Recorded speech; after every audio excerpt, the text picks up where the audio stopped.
Hey, parents. Hopefully everyone's having a great Saturday. And I just want to jump on real quick before I hit the gym and just talk about why private schools are still Sydney's best kept secret. So, for those of you who don't know, I graduated from a private school. I went to a pretty good, very prestigious boys' private school that I think charges up, close to $40,000 now per year. And I went there on a scholarship, right?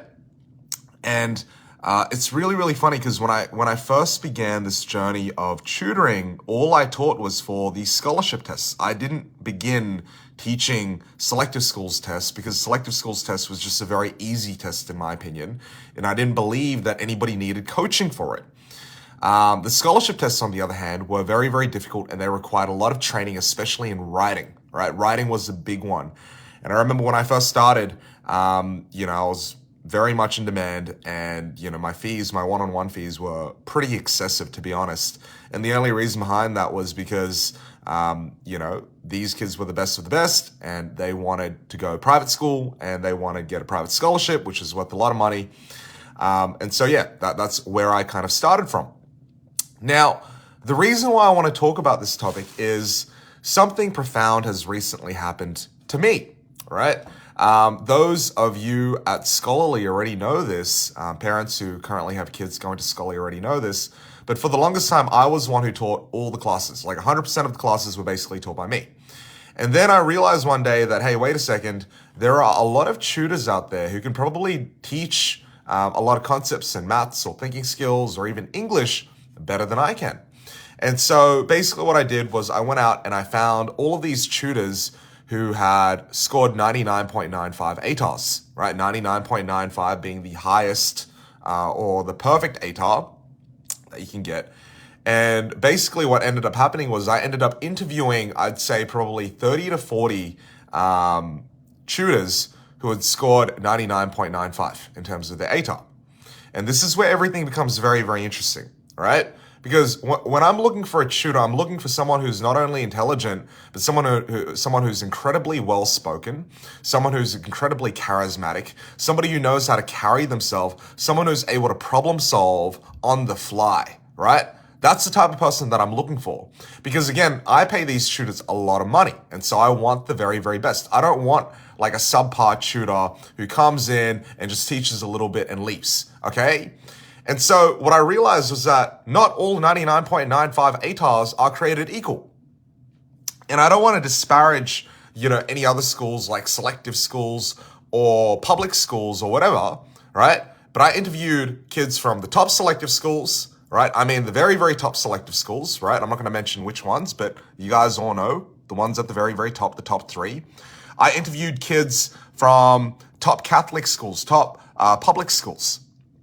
And what I found to be true, this is like the proof is in the pudding because I've hired these people. Every single tutor that I ended up hiring went to a private school. Every single tutor that I ended up hiring went to a private school, right? For some reason, out of the, so I ended up hiring, I think 5 or 6 tutors. One of them went to Sydney Grammar. A couple of them went to like some independent boys' schools that are pretty high up. Some of them even went to my old school, right? And what I realized was these were the creme de la creme. These were the best, right? These kids had an edge over all the other kids. And when I say all the other kids, I mean all the other kids from selective schools. Now, I'm not saying this to disparage selective schools and say selective schools are bad. I'm not saying that at all. But when I went out and when I tried to find the very, very best, the best of the 99.95s, not just any ordinary 99.95, but the best of the 99.95s who could speak, who could articulate themselves, who could do everything in between, they ended up being from private schools. Now, maybe this is a very small sample size, but every single year, there are only about, I'd say 40 to 50, I'm not sure exactly what the number is, 40 to 50 kids who get 99.95, right? I made it very, very clear that I only wanted tutors who scored 99.95. So there were tutors who said, hey, Steve, I got 99.9 or I got 99.85. I'm not interested, right? I want only the very, very best. And when I went out to look for the very, very best, they ended up coming from private schools. Now, most of you guys are like, okay, well, Stephen, that's very interesting because I heard that from private schools, kids don't do very well, right? Kids don't do as well academically compared to the kids from the top selective schools. And I'm like, are you serious? Are you kidding? So this is why private schools are Sydney's best kept secret, because nobody knows about it. So by the way, if all 13 people who are watching this video, if you guys can all like the video, just like the video right now, that'll help me out tremendously. Like the video, like the video, like the video, like the video. Help me out a little bit, just because, our videos don't get shown to anyone on Facebook. And this is like really important information. So everybody do me a favor, like the video. All 17 people who are watching this video, like the video. Cool. Also drop me like a comment if you have any questions. So going back to the topic of, is it true that private schools are not as good as selective schools at academics? Well, you got to look at, if you get a scholarship to a private school, you're going to be surrounded with kids who have gotten scholarships to that private school, which means you'll be dealing with 20, 15 kids in the top class who have all gotten scholarships, just like you have, who have probably foregone going to a selective school, right? So, oftentimes what happens is when people are given the option to go to a top selective school or a private scholarship, generally speaking, not all the time, generally speaking, they will opt for the private scholarship, so long as the private school is high enough, okay? Sometimes you can't find, not all private schools are good. Some private schools aren't that great, and so it's better to go to a top selective school. But in a majority of cases, if the private school charges fees above $35,000 a year, it's a pretty good private school, okay?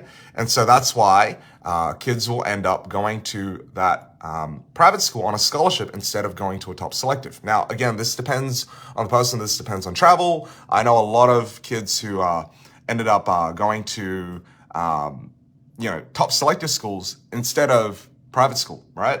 There's not many, but there are some. But the point is, imagine if you have somebody who's already gotten, the top selective school kind of score, and they go to a private school, and you have like 20 of them in the same class. It's going to be a pretty smart class, right? And so, true, the rest of the private school, are generally all fee-paying students who, aren't, the best academically. But it doesn't matter because you're only surrounded by, the top 15, the top 20 who are all on scholarships or some kind of scholarship. Or even if they're not on a scholarship, they would be able to get a scholarship, but they just didn't go for the scholarship test, right? So they're all very, very bright minds. In my opinion, that's where you want to be, okay? And I say this out of the pure goodness of my heart, right? Like, I teach both selective and scholarship. But I think a lot of parents need to realize the fact that the skills and the character building that happens in a private school, right, especially a top private school, it cannot be found anywhere else, okay? You can try to build those characteristics at a selective school. You can try to build those characteristics at a public school. You probably can if you worked really, really hard, right? But I'm just saying, based on the balance of probability and based on just the opportunities that you are given in a private school, because you need to understand that these private schools are flooded with money, right? They have so much money, it's not even funny, right? And so the amount of co-curricular programs, debating, chess, sports, right? Sports is compulsory. There is not a single selective school that you can show me where they have compulsory sport, okay? Right? Compulsory sport that you have to attend on Saturday, like a real sport, right? That you have to attend on a Saturday. And so I'm just saying, based on the balance of probability, right? On the balance of probability, not everyone. On the balance of probability, you were just given way more opportunities and way more opportunities to grow in, areas other than academics at a private school compared to a selective school. And so for that reason, what I highly recommend to all parents is if you have the opportunity to do so, try to send your child to do the scholarship test at a private school, right? And try to send your child to do as many scholarship tests as possible. What you need to do in order to prepare for the scholarship test is obviously go on www.scholarlytraining.com and then sign up for a free diagnostic test so we can actually tell you if you've got a good chance or not. Because honestly, for most parents, you guys don't have a very good chance of getting into a private school, right? The hierarchy that I tell parents is, number one, try to get your child into an OC, right? Number two, try to get your child into a top 5 selective. If you have the ability to get into a top 5 selective, only then and only then should you consider going for a private scholarship. Okay? You should not consider going for a private scholarship if you can't even make the top 10 selective. There is no possibility of getting a scholarship if you can't make top 10. There's really no possibility of getting a scholarship if you can't make the top, 2 selective schools. Okay? Like most kids who get private scholarships end up getting into the top 1 selective school anyway. So, in other words, get your selective game sorted first. And then once that's sorted, once that's at a good level, then think about private scholarship. But for everyone who's come to Australia, like this is the most important thing. If you've come to a country like Australia, a multicultural country, right? Like think about it. You come to a multicultural country where we should be celebrating diversity. Why would you want to send your child to a school that is like not culturally diverse? Do you guys understand what I mean? I went to an OC class, right? So I can speak for this. I went to an OC class. Every single person in my class was Asian. Basically every single person in my class was Chinese, right? And I knew that the majority of them ended up going to selective schools where I'd say over 95% of the other kids were also of Asian descent, right? Like Chinese, mostly Chinese, maybe some Indian, maybe some Sri Lankans, right? But why would you want to be in a culturally very segregated type of place, right? I think, right, and I love my Chinese heritage, I love my Asian heritage, but I think that you should always go to a school, especially if you're going to spend 6 years there, that is representative of society. Because when you go out into the real world, you get a job, right? You go out into the real world, you go into the workforce, you're not going to be surrounded with just Asians. You're not going to be surrounded with just Chinese people, right? You want to have Chinese friends. You want to have Australian friends. You want to have Indian friends. You want to have friends from all over the world, right? And the really unfortunate thing that I see happening a lot in society is oftentimes we are only friends with the people that we made, the friends that we made in high school. And oftentimes that's what I see, right? So when I went to university, I went to the University of Sydney and I studied law. I remember that there were a lot of cliques, right? A lot of groups of people that would just be friends with each other because they knew each other from high school. And they would kind of stay together and they would be together for time eternal, which is great. It's a beautiful thing. But the problem is, again, it stifles your ability to think. It stifles your worldview. It stifles your ability to make friends with other people, right? And so it's very, very important. It's highly important that whether or not you go to a selective or whether you go to a private school, but private schools are more balanced demographically, right, in terms of race, you should always strive to make friends outside of your own culture, right? I'm not saying don't make friends with people in your culture, but you should definitely try to make friends with people outside your culture. And I think going to a private school really forces you to do that. I remember it was such a cultural shock for me, right? To go from an OC class that was basically, there was one Caucasian kid in the whole OC class, right? I was basically, it was like 28 Chinese kids and there was this one Caucasian kid, right? Going from that to going to a private school where I was literally the only Asian kid in the entire class. And this was before, obviously, everybody found out about scholarships. I got a scholarship and I was the only Asian kid in the whole class. And I'm surrounded by literally everyone's either Caucasian, Italian, Greek, Macedonian, people from like all over the world, right? And it was such a cultural shock for me at first because I'd been so used to hanging around Asians, right? And it was one of the greatest experiences of my life because what that enabled me to do is understand different worldviews, understand different perspectives, understanding that, hey, you know what? Studying is not the only way to become really successful, right? I was friends with people from, all different walks of life. Some parents had car garages, others were mechanics, others were plumbers, others were dentists, others were doctors, right? And just having that, congregation of different people, I think really shaped who I became, right? Because you see all these different people from all different walks of life, and a lot of them are from pretty well-to-do backgrounds, right? And that I think has really also shaped my business sense, my ability to kind of form and forge relationships nowadays, the way that I go about carrying myself. That has all been as a result of going to a private school. So I know I'm kind of like a poster boy for private schools right now, but for all parents who are watching this, who are thinking, where should I go? Where should I send my child for the best education? And I mean, not just an education in academics, because academics is nothing. Okay, academics is like the very, very, very, very basic thing, right? Because like I told you, I've interviewed a whole bunch of 99.95s. Half of them can barely communicate. Okay, this is like me being serious. Like half of them can barely communicate. A lot of them have no, sense of themselves. And, there are a lot of really bright 99.95s, but I'm saying it's not enough to get 99.95. It's not enough to get a really high ATAR. You need everything. You need the whole stack.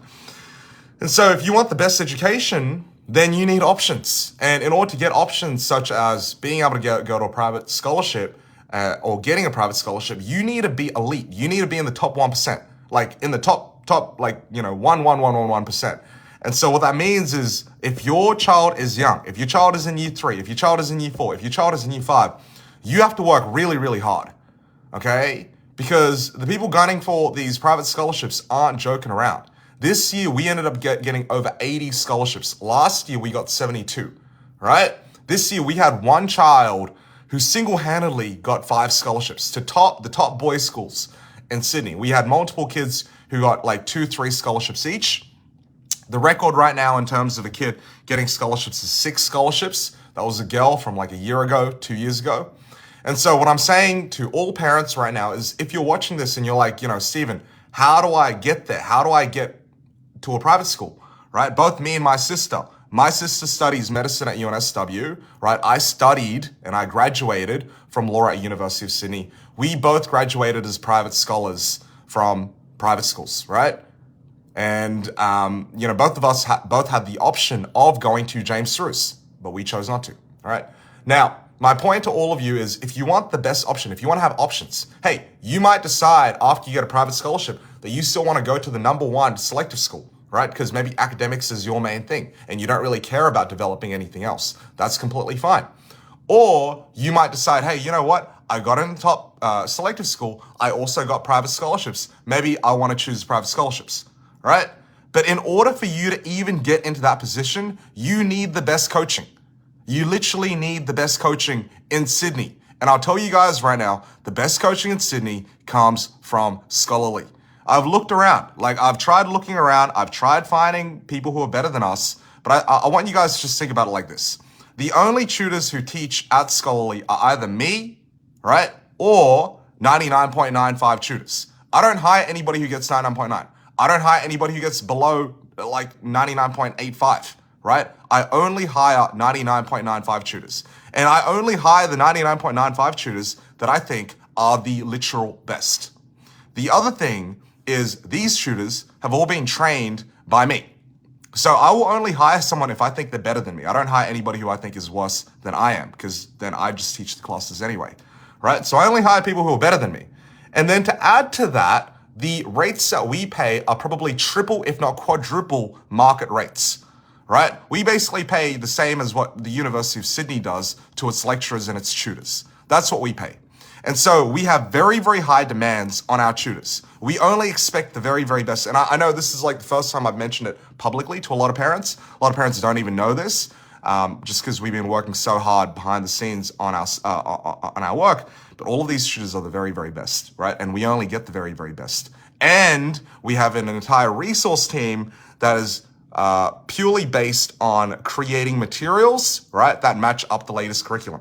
Show me another tutoring college that does that. And I'll tell you, I know all the big tutoring colleges, right? And they're all scared of us. They all know who we are, and they're scared. You know why? Because we have the best. They can't.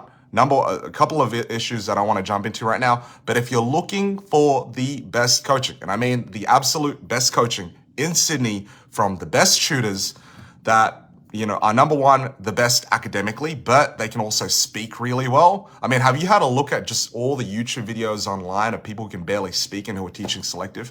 Don't even know what's going on. But if you want the best tutoring from the best tutors in the whole of Sydney who have the best materials, then you know where to go. www.scholarlytraining.com. Go on the website, find out the information. If you want to, do a free diagnostic test, you're more than happy to do so, right? Just fill out your details. We'll be in contact. And if you want to see more videos of, how our tutors actually go about teaching, go on YouTube. All right, go on YouTube. I'm telling you guys right now, go on YouTube, type in scholarly prep on YouTube, type in scholarly selective, and you'll find everything there. That is it for me. Open up your mind, right? Selective schools are beautiful. They're really, really good. For 99% of parents, selective schools are the way to go, right? But what I'm telling you guys right now is if you want the very, very best, the creme de la creme, we're comparing like, selective schools are like BMWs. They're like Mercedes, right? What I'm talking about right now is if you want to get a Maserati, a Bentley, like the top 1% of the 1%, right? Then you're thinking about private scholarships. Again, I don't want to dangle this huge carrot in front of everyone and say that it's possible for everyone to do. It's not, okay? But if your child is already in an OC class, if they're already operating at a top 3, top 4 kind of selective level, then you should think about private scholarships. And I'd love to have a chat. So even if you want to send me a message and just have a chat with me, I'm more than happy to do so. Just send me a message on Facebook, go on the website, find a way to get in touch. And that is it for me. Thanks, guys, and I'll see you guys all very soon. Bye.